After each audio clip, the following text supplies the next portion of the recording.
Alright guys, we're going to have a very grown-up conversation about Wonder Woman and the evolution of her sexuality. And it's going to involve some BDSM, which involves some bondage talk and stuff like that. So, do a little contract with you, man. I want to keep it tasteful and whatever you want to do. Okay. So, just a few days ago, apparently, Greg Rucka, who is writing Wonder Woman for DC Comics, I'm filming this on October 1st, 2016, has apparently come out and gave his reasons for addressing Wonder Woman's sexuality as being bisexual. I watched a bunch of videos about it and stuff, and didn't really watch a lot of them all the way through. I just saw the amount of them, so there was no, I was kind of wanting to get a feel for, what everybody was kind of saying and things. And I read the Greg Rucka's statements a couple times, and I kind of get where he's coming from. Greg Rucka is the kind of writer who has written a few characters in a few books that I've read, and I don't really criticize the guy because it's that criticism that's not criticism. That's not how I would have wrote the story. I feel like he misses the mark on a lot of characters, and I'm not prepared to say if that's what he's doing with Wonder Woman or not right now. But that is also a strength of his writing, because that makes him a bit more unpredictable with the different train of thought that he has when he writes. Okay? So it's one of those things where great writer, just not my cup of tea most of the time. Okay? That's it. Then he's written 2-3 things where I was like, brilliant. So hit or miss with him. Hit or miss. Okay? And that's not a disclaimer. That's a real thing here. Because by addressing the sexuality that I didn't even realize was an issue with Wonder Woman in the current, what's the word I'm looking for, man? The current climate of comics right now, with Marvel Comics really becoming a leftist, regressive, SJW type company with their books and their sales dropping and everything like that, and DC kind of coming out of that. I think it's coming out at a time where this could be a stunt. This could be viewed as the movie's coming out, so let's get her some attention. Let's make this an event. And I think people are kind of getting sick of that. So is this going to serve the story? Is this going to have some integrity to it? I guess time will tell now that he's made the announcement. And that's what we're waiting on. And I think that's why there's so many negative videos on it. So I think one of the reasons I'm not having a knee-jerk reaction to it is that of all the characters that comics have been changing and insulting in company, we know about, you can watch my video where I talk about Bendis and a few others, and kind of insulting their audience. If you don't like what we're doing, you're a racist and all this stuff. Dan Slott's had a few words that I found out about, that's the guy that writes Spider-Man at Marvel. Wonder Woman is the one character where I feel like this is actually just a part of her evolution with her sexuality, because I have read comic books. This is my 6th year on YouTube, and I've gotten to the point where I think next year, 2017, is going to actually make 40 years of me reading comic books. Now, that doesn't make me an expert on Wonder Woman, but I just have a lot more stories to draw from with her, because I've never really been a Wonder Woman freak, so much to say big fan of hers and stuff like that. She's always been there. When I was a kid, she was on Super Friends on Saturday mornings. And then then around that same time and stuff, for like about 3 years, she was on television and stuff, right? And she was always in the comics I read, the Justice League and stuff. So it's like Wonder Woman was just a staple of a character that was just in everything I read. She was always there. You kind of take her for granted. It's like your favorite TV show. You don't think about it when it's going to cancel. You're just like, oh, that's on. Kind of like if I was channel surfing and stuff like that, I'd be like, ooh, a Wonder Woman comic. See what's going on in there. Never really seeked out a whole bunch of them or anything. Okay? So basically what we got to understand is you got to go back just a couple months. We'll go backwards for a minute, right? Right now we have Greg Rucka. Okay, here's Wonder Woman's sexuality. Here's why. She lives on Paradise Island, where it's supposed to be a wonderful place to live. And then you go on back a little bit, okay? A couple months ago, Grant Morrison came out with a hardback book. DC Comics has a sort of a little corner universe, I guess, that they call Earth 1. And this is a series of hardbacks that come out, and it kind of feels like, what if these characters were in the real world? What would they be like? That's, I don't get the hardbacks because they come out so sporadically, and they cost so much that, I can get my League of Extraordinary Gentlemen Nemo trades, all 3 of them and stuff, for a bargain. And then I can get soft covers for $2 a piece. And I've also been able to get other hardbacks for $2 a piece. Okay? That's why I've been able to collect comics for so long. That's why I've been able to stay in this hobby. I kind of use my head. I got tons of videos you can go back and watch and see where I've gotten great deals on comics. Quarters, 17 cents, little this, little that, big bundles, things like that. So I haven't read those books, but the Grant Morrison Wonder Woman book that came out a few months ago of this Earth One line of DC Comics, I guess is what you could call it, I flipped through it at a Barnes & Noble. And it wasn't shocking to me. I knew exactly what they were doing. They were addressing. They weren't being subtle about what Wonder Woman's always had in her comics. Wonder Woman has always had bondage. That's what made a lot of people get upset about it. Now, this isn't a thing about are these people's opinions wrong or right, but it's also a thing where it's always been there with Wonder Woman. This is just one of the few times they've just come out and said, hey, look at this, she's got bondage and stuff like that. And it's always been there. So that's one of the adult themes we're going to be talking about here. Right there, I'm going to kind of stop right there, is because what a lot of people don't realize is that there's a lot of the thing about bondage, and I'm just going to be blunt about it, is that seeing a woman submissive in this climate of today, really gets people riled up. But what people don't realize about bondage, and we can't say that this is every time. You can't have a hive mind about this. You can't be collective about it and stuff. But what the trick about bondage is that the submissive has all the power. So it's not the kind of thing where a woman is being having all her power took away.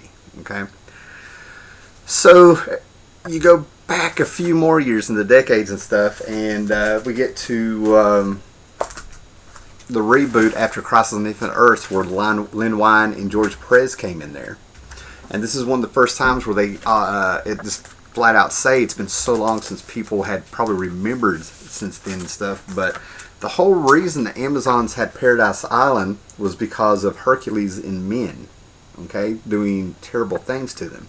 And I believe it's this issue, number 1, this came out in 87, okay, December of 86 is when this actually came out, but it's, the Queen, Wonder Woman's mother, was raped by Hercules, is what they're saying. This comic opens up with a pregnant woman being killed by a caveman, and the baby soul that she was carrying being shot up.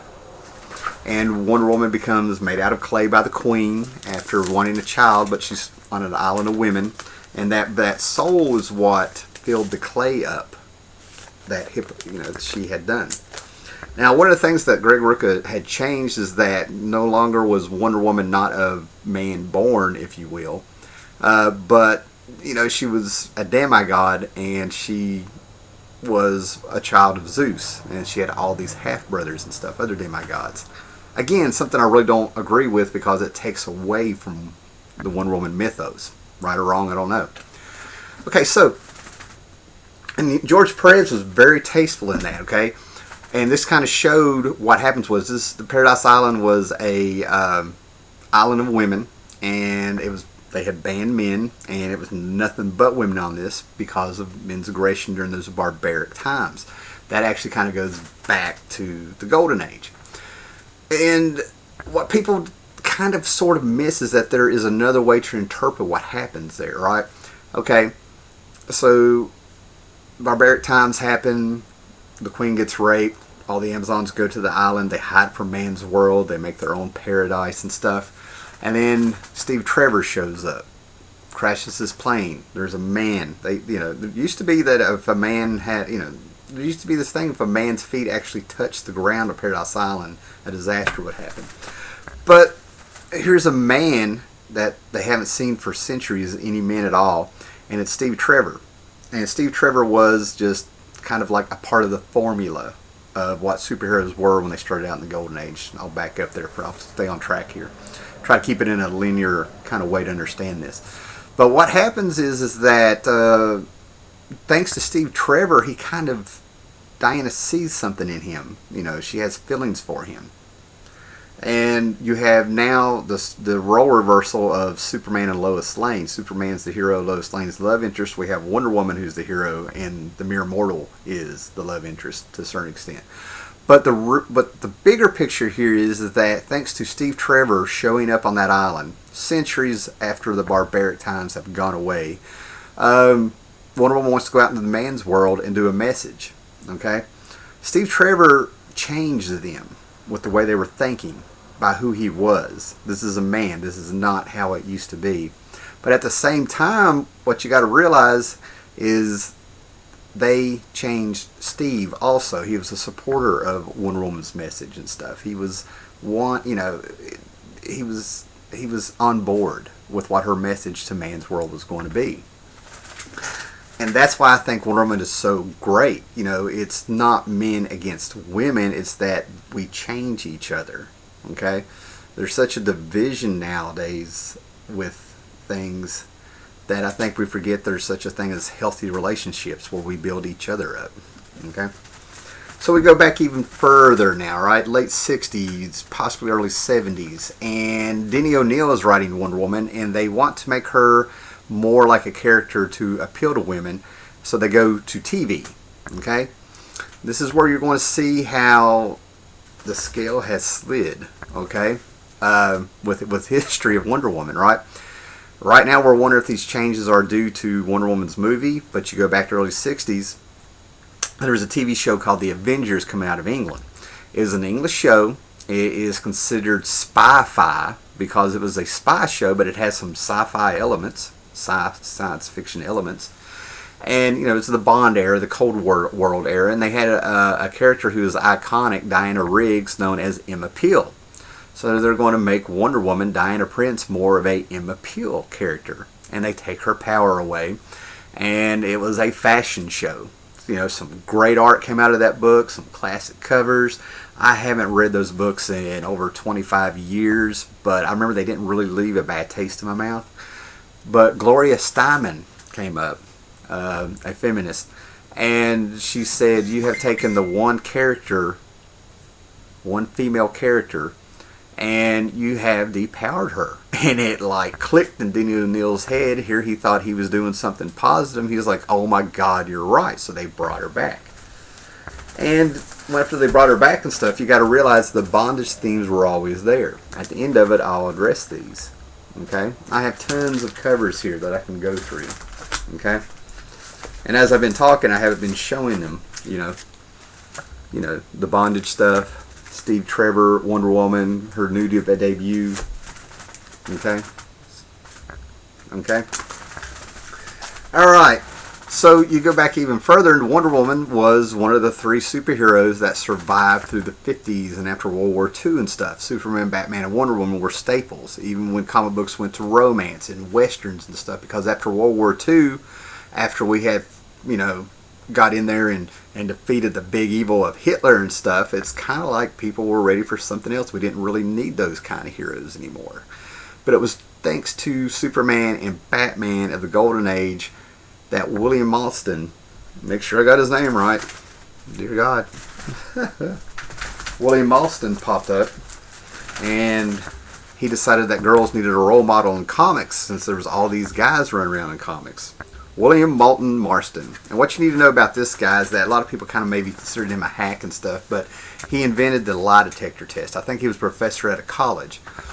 But in this period of time, the 30s and 40s, when things that were beyond taboo for that time and era, things that kind of still rub people wrong today a little bit, he was doing something that nobody else was doing and had a point of view of the world, and I'm going to go ahead and say women also, in relationships and stuff, that could be decades ahead of its time. This is where it comes to, you're going to discover something about yourself, about how you react to this. What do you think of this? Have you thought about this and stuff? But he pulled from Greek myth, and Diana came from Paradise Island.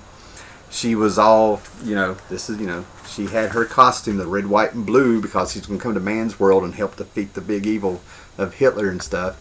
And what did she have? She had her wristbands that deflected bullets and stuff like that, but they were also a symbol, I don't know if they were in the Golden Age, a symbol of the Amazons being enslaved by man and things like that. And I think her lasso of truth, the lasso that she will tie you up in and you will be forced to tell the truth, actually used to be a lasso of command. And the way these heroes were, part of the formula back then is that if you had a lot of power, you had to have your own little kryptonite. And to depower Wonder Woman, you had to bind her hands together with her bracelets. Now, where all this came from is the fact that William lived with two women, his wife and I think a lady that he worked with. I don't know if she was his secretary or intern, or I don't know, I should have dug into this a little bit more. I've heard the story for years and stuff, and she actually wore bracelets around.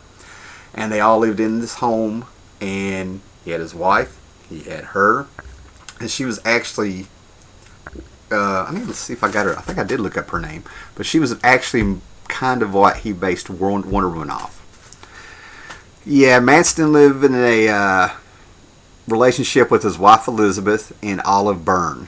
Okay, and it says here he was very aware of lesbian relationships and of a lesbian audience out there and stuff, right? And they had tons of kids together and they lived together, but she walked around with bracelets on her stuff. They were into bondage and things, right? So he pulled from life. He was madly in love with this woman, and so he based a lot of Wonder Woman on her strength that he saw. And this goes back to what I was saying a little bit, is like when you get into the bondage and stuff and people get upset about seeing Wonder Woman tied up and stuff, I get it. But again, the submissive person does have all the power. They're the ones that can make it stop like that. It's voluntary. It's voluntary. So you get into like these Golden Age books that William wrote with his authors and stuff. And it's nothing compared to what I saw in Grant Morrison's Earth One and things I've seen on these covers over the years and stuff, man. Every page has bondage in it and women tied up. And woman when I'm talking. I've read some of these books where there's spanking and paddling, all kinds of taboos and fetishes and things like that, in there. But Malston, living with these two women and stuff, he had an understanding of women, who that a lot of people didn't have, and they still don't have in general, in my opinion, and stuff like that. That kind of like, that's why I'm kind of forgiving about seeing some of this stuff. I kind of know the history and where it comes from and who he based this off of. Okay, it really was sort of like an empowerment through submission. He had a cast of women and stuff. So the other thing about it is, though, is that the things that I've seen in the big picture of today is something, I don't want to use the word hypocrisy, but I am confused. Okay, I don't understand how we can live in a time where fan fiction a story that started out as fan fiction of ripping off Twilight, turns into a book called 50 Shades of Grey, where it is forgivable for what the man does to the woman with the bondage and the power plays and the mind games and everything that goes on in that book. It's all right because he's a millionaire, apparently. I don't know, Yet and it turns into an awful movie, and it apparently, I don't know if it bombed or made money. I mean, we live in a strange time, man. I mean, what was it, about 2-3 summers? A couple summers ago, we had women going and watching movies about strippers with Magic Mike, but at the same time, the men were going to the movie to see a little talking fuzzy bear named Ted, But, I don't get how those can be accepted. And that had the author, I saw an interview with the author, and, it was her fantasy of what she would like to happen, more or less is what she said. Yeah, you can have a character like Wonder Woman, who this has always been part of her legacy, even if it's been underneath and subtle, and has always kind of been there. just come out in a story, 2 stories where here it is. We're not going to be subtle about it anymore. We're just going to talk. We're going to talk about it. Is it better not to speak of things? Does it speak of sexual repression? What does it say about yourself for having that reaction? There's things I don't like. My opinion is that, like, I'm a monogamous kind of person, and I do not want to be with somebody that's had a ton of sex partners in a short amount of time. Not a long period of time, but a short amount of time. And by knowing yourself and realizing how these stories affect you and the reaction that comes out of you, it might be time to kind of look at yourself and be like, why? And do you have all the information? Just a discussion. It's not me saying anybody needs to do that. It's just that's one of the things I like about stories and the way we react to things and stuff. People watcher. So yeah, to me, this is just amazing. To wrap it all up, Wonder Woman came from a man who lived with 2 women. Based Wonder Woman off of one of them because of her strength. Gave a role model to girls over the years, which is kind of warped when you have all the information. In the 60s, they depowered Wonder Woman and everybody got mad. And now we're on the other side of the scale with Wonder Woman where, she's on Superman power levels there for a while. And just to kind of tell you what I'm talking about, how it's always been there. Okay, this is 1988 where they tried to have Superman and Wonder Woman come together. Okay, she was on a mission. She didn't really need a man. That was her priority. Here they are kissing. See her, lasso of truth is right there, on her belt, I guess. All right. Yet you go up to, when did this come out? 2012, Justice League. Here's them kissing also, but look at the rope. The bondage is there. This stuff has always been right in front of you, and it didn't warp anybody's minds, okay? It didn't take away from the character. So, with Wonder Woman surviving all these years and those things always being there, I really hope Greg Rucka isn't screwing this up, okay? Time will tell. Thanks a lot, guys. Have fun.